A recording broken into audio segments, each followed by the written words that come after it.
Hi guys. Today we will be going over the CKLS Basic and New Librarian Catalog training. This training will consist of 3 parts: how to identify good records, attaching holdings to those records, and creating temporary records for interlibrary loan and on-the-fly records. Being able to identify good records is the basis for all cataloging. Locating and creating good records will ensure that our catalog remains accurate and that information is easily accessible to our patrons. You can find good record examples for multiple formats on the Koha catalog main page.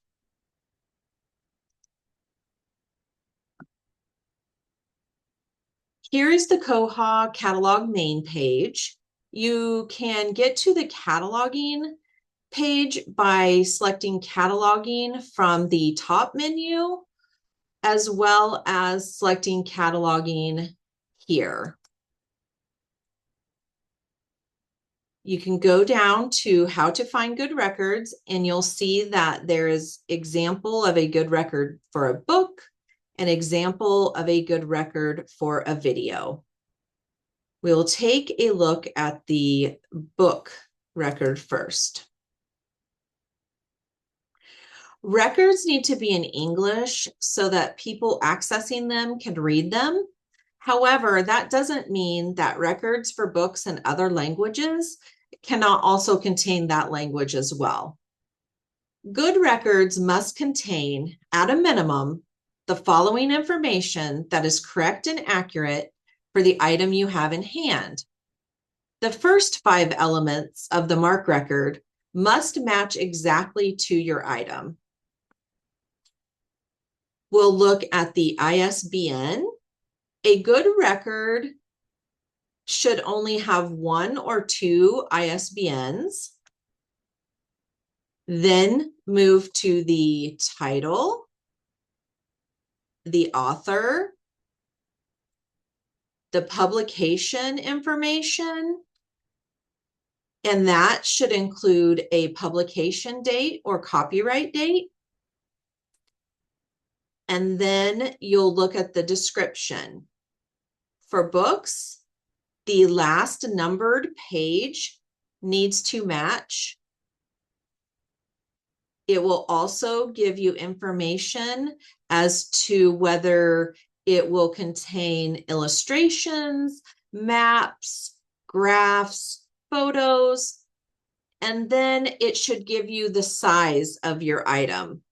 And for books, the size is determined by the length of the spine in centimeters. Then you will look at the RDA content information. And for that information, we have a cheat sheet on our Central Kansas Library System website. If you scroll down to the technical services guide and down to cataloging,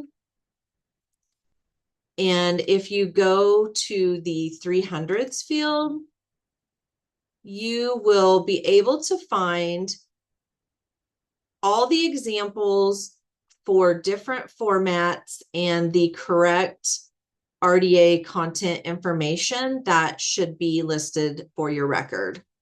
So you can use this website to double check that your record is accurate. Then you want to make sure that there are at least 4 or 5 subject headings. There should be a short summary. And then for nonfiction material, you should have a Dewey Decimal System classification number listed.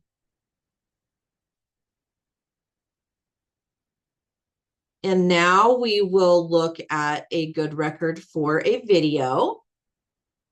Again, the first 5 elements should match your item exactly.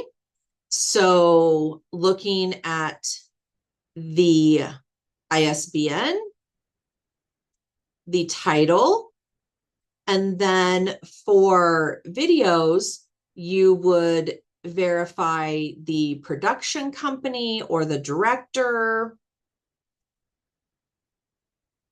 and then look at your publication information, which should also include a year of publication, and then the description for videos. It should let you know how many discs are included and also the runtime of those discs. And for DVDs and Blu-rays, that runtime can change by about 5 minutes or so, and it would still be considered an accurate record. Now, if you had an audiobook, those discs and those play times could alter around 30 minutes or so and still be considered accurate.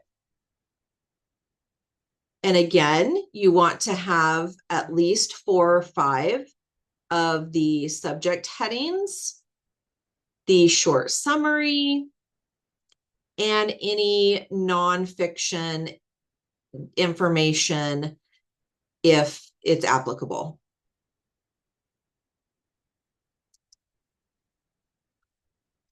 Only when all 8 of those qualifications are met are you going to attach your library's item to that record. So after scanning or entering your item's ISBN, if there is not a good quality record available in the catalog, you have 2 options. First, you could send the item into CKLS via courier to be cataloged and processed, which will include a spine label and book cover if applicable. And your second option, it would be to fill out the appropriate records request form online. You can find those record request forms again on the cataloging homepage down here by Mark Record Request Forms. You will see that there are different formats of the items listed. So please be sure to choose the correct form for your item and fill it out completely.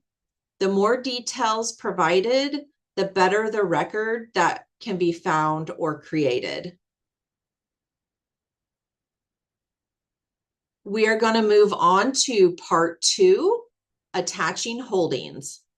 So if a good quality record is found, you can proceed with attaching your library's item or your holding to the record.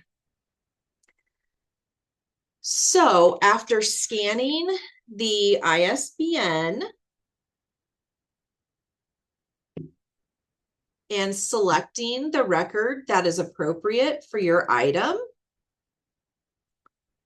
and so the book I will be using today for the example is Charmed Bones by Carolyn Haynes. And we can look real quick and see that the ISBN is correct. There's not a lot of ISBNs listed. It's got the correct title, author, publisher information. It's got a description, and the book I have today is a large print book, so that should be listed as well. The size, the RDA content information is correct for this book.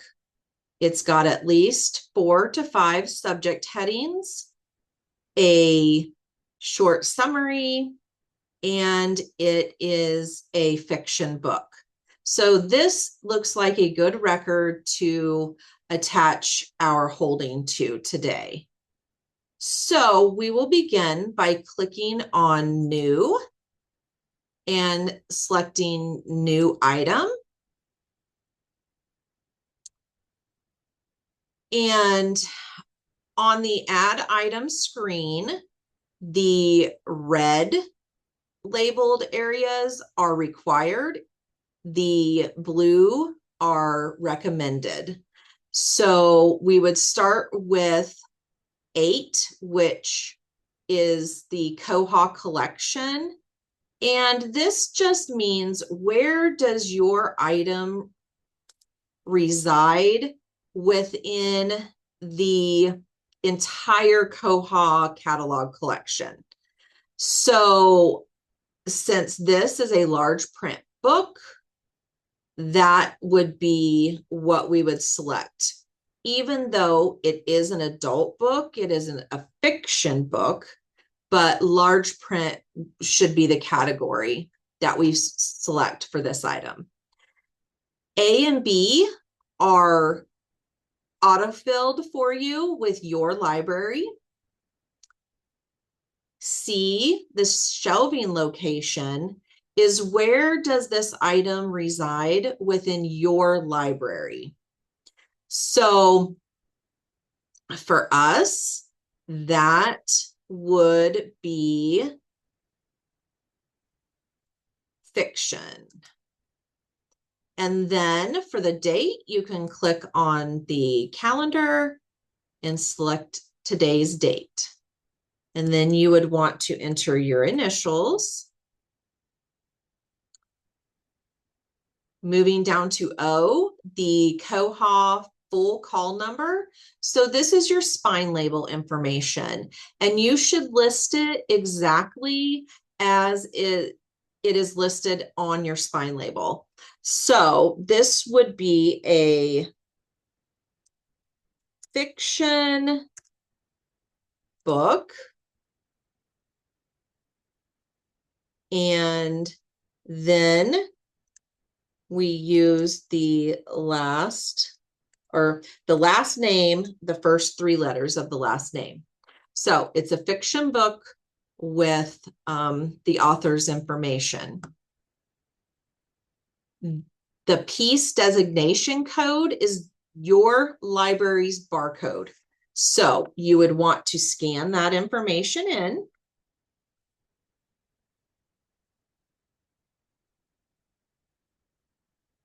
V is the cost or the replacement price for your item. You can enter what was actually paid for the item, which is usually listed on the item, or you can enter a standard replacement cost for the item.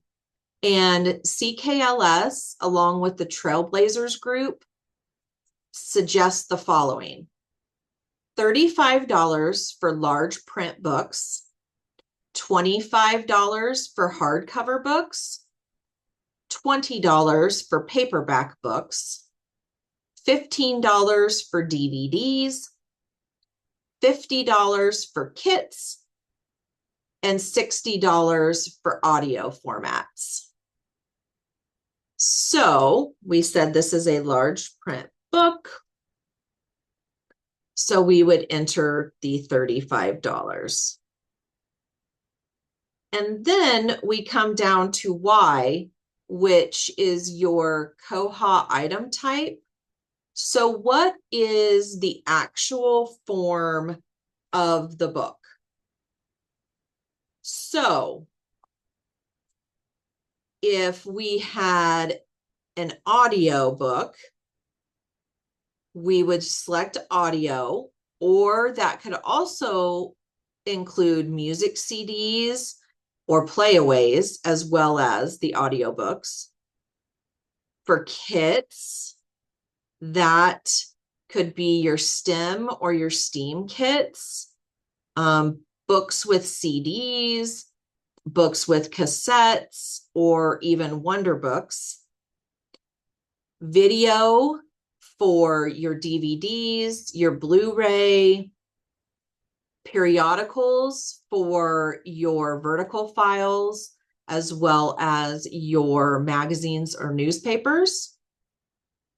And then equipment could be listed for items such as board games, projection screens, booster seats, cake pans, marbles, things like that. And then we want to take a look at the item that we have, which is a book. It does not matter if the book is a large print book, if the book is a paperback book, a hardcover book, an oversized book, a board book. A book is a book is a book. And so that is what we would select. And then we will add the item. And you will see that it comes to the top here. We have it added. Here's our library, our book information, shows the spine label information. We can also verify it was added by going to the normal view. You will see the record. And if you scroll down, you will also, again, see your library and your items information listed. Moving on to section 3, creating temporary records for interlibrary loan and on-the-fly records. So these records will need to be created for all interlibrary loan records as well as on-the-fly records that may be needed at the circulation desk to immediately get an item checked out to a patron. So we would start from the home page and select your Share It in your Add Temporary Record. We would enter the author information. For the book I have today is The Salt Line by Holly Goddard Jones. So the author information would be Jones, comma, Holly. We would leave the Share It out of state ILL for interlibrary loan. If it was just an on-the-fly record, you could delete that and put on the fly, fly by, however you want to designate that. And then you would add the title of your book behind that. So The Salt Line. And then again, the format for my item today is a book. So you would select Save, and it would come to the Add Item screen. It's going to autofill your library information, and you can select today's date by the little calendar icon. And again, you will put your initials. You want to scan in the barcode that's on the item, which would be your library barcode or the library barcode that's on there. And then you're going to type in the owning library that is listed on that barcode. So for this book, it is Lawrence. And then select Add Item. Again, it goes to the top with all the information. If you click the normal view, you can see it's just a very basic record so that you can keep track of the item for circulation. And then going down, you will see that your item has been added with the barcode information. This completes the basic and new librarian catalog training. If you have any cataloging questions, please feel free to email me at mwatson@ckls.org. Have a great day and happy cataloging.